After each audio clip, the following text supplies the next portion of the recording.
Hey guys, what's going on today? This video right here is about a phone call that my good friend Josh and I had about the Teenage Mutant Ninja Turtles.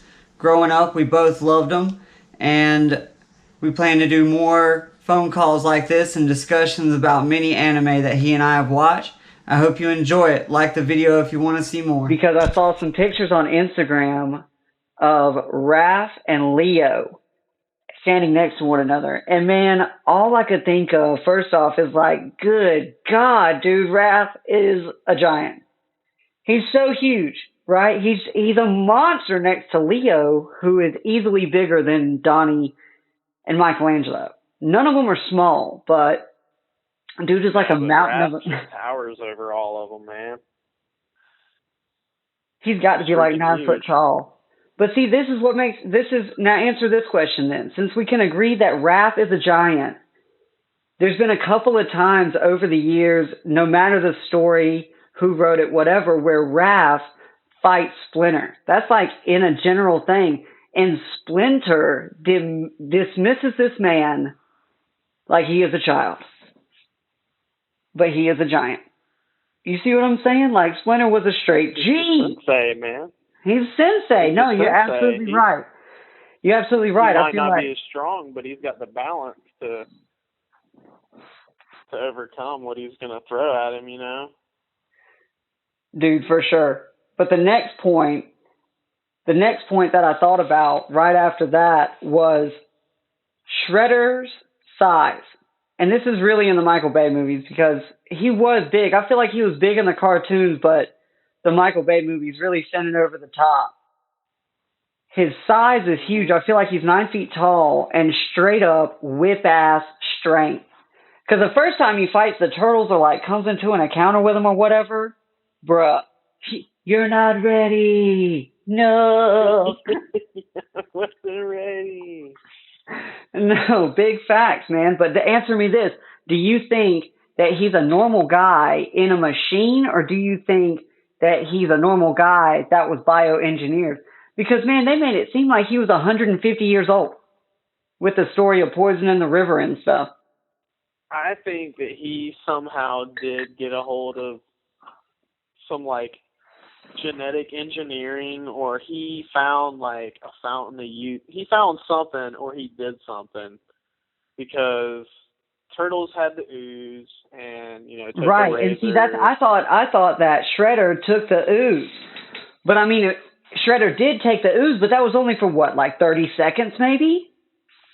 And the second one, yeah, he takes the ooze and turns into the big Hulk. Yeah, that's what I'm saying. And then he just crashes down or whatever because he's in a mad rage. But, I mean, in the Michael Bay movies, that would kind of explain, like, his longevity of life and stuff if he was, like, in there pumping up the ooze, I guess. Yeah. I don't know, man. I don't know. But those were my 2 points, and those were my 2 sub-points. Would you like to add anything, sir?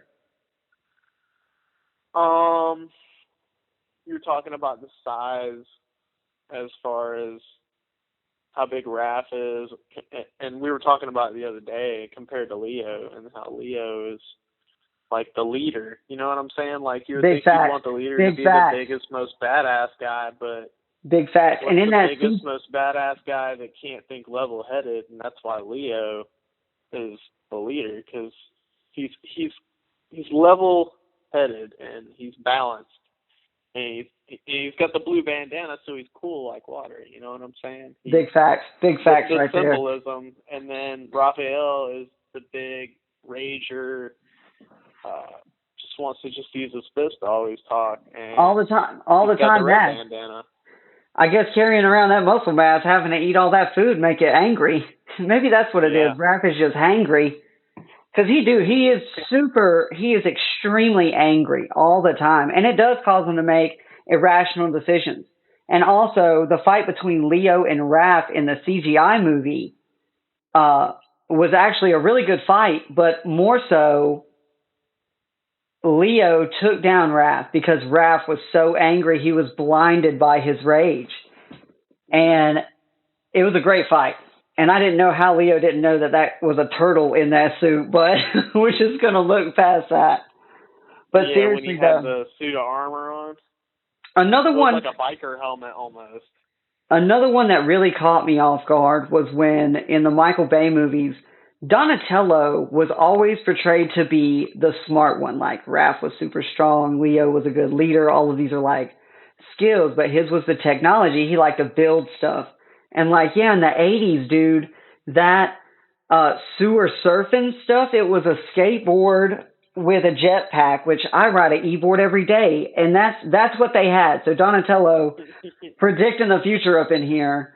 And I just, do you feel like, what he was portrayed when we were growing up as to what he was when we became adults, man, he absolutely jumped in strength because technology grew. You see what I'm saying? And he was still this Yeah, whiz. And like definitely, man. his I mean, like, just staff. imagine if they Oh, were to redo the Jetsons today. oh, big facts, big You facts. know what But I'm like, saying? thinking to his staff that he had, his bow staff, where it could extend and like lock into place and all this stuff. And dude, they were sliding down that mountain and that thing saved their life more times than I can count. And it was like Yeah. flipping over cars and stuff. Like, this thing is so legit. But he was super nerdy though. Big facts. Huge facts. But I feel like when we were younger, he just he was just a normal turtle, to be honest with you. But they really set him apart as well as we got older in Yeah, life. he was kind of the normal geeky one. You know, he knew. He was never fighting either. It was more like he knew the ins and outs, and he tinkered around with stuff in the old ones. Whereas nowadays, he's the full on, you know, Tech head. computer karate guy. You know what I'm saying? Like, Super true. But anyway, I feel like that's going to sum it up for us here.